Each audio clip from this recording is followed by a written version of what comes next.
បងអូនឃ្លានស្វាយណា ដើមស្វាយក្រោយផ្ទះមិនឡើងបេះខ្លួនឯងទៅចូលចិត្តរំខានម្លេះកំពុងយល់សពឃើញលេខឆ្នោតផង បងបែកទៅហើយខ្ញុំពុះប៉ិនកញ្ជើឲ្យឡើងបេះខ្លួនឯង ហើយចុះពូខ្លះពុះធំជាងអូនទៀតគេធ្វើបានគ្រប់សពកុំនិយាយដកខ្ញីពេកមើល អាប្តីបែក បែកតិចមែនតែសង្ហាអ្នកណាក៏លង អើយបងចាប់ផ្ដើមប្រែហើយបងផ្លាស់ប្ដូរគ្រប់យ៉ាង ចុះយើងមិនប្រែប្រួលទេកាលមុនការថាមិនចេះជេរឥឡូវជេរខ្ញុំហុយដីខ្ញុំស្អប់សៃណាបិណ្ឌជេរចឹងណាអ្វីក៏ប្រែប្រួលដែរមានតែភាពមិនប្រែប្រួលទេដែលមិនព្រោះប្រែ ឯងចង់ធ្វើអី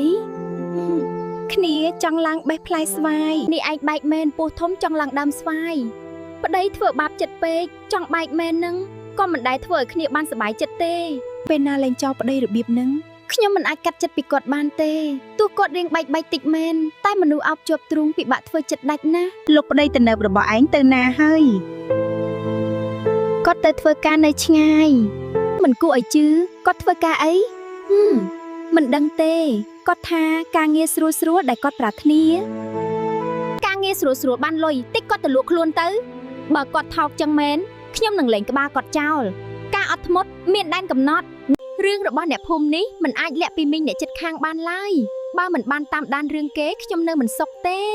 ឯងមានដឹងរឿងអីអត់ រឿងអីទៅមីងខ្ញុំមិនបានតាមដានរឿងគេទេខ្វល់តែរឿងរងកច្រកឆ្នាំងរបស់ខ្លួនឯងមិនណោះ រឿងគេមិនដឹងមិនអីទេតែនេះជារឿងប្តីក្មួយឯងវាទៅរស់នៅជាមួយស្រីអ្នកមាននៅចុងភូមិ2ខែហើយមីងស្មានថាពួកឯងលេងគ្នាហើយទើបវាទៅនៅជាមួយស្រីផ្សេង អរគុណមីងហើយដែលបានប្រាប់ខ្ញុំ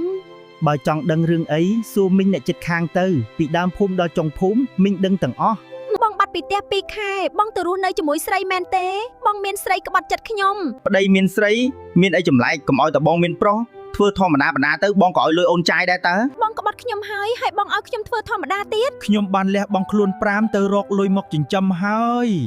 នៅរឿងច្រើនទៀត ខ្ញុំអស់ទ្រាំជាមួយភាពបែករបស់បងហើយលែងលះគ្នាទៅ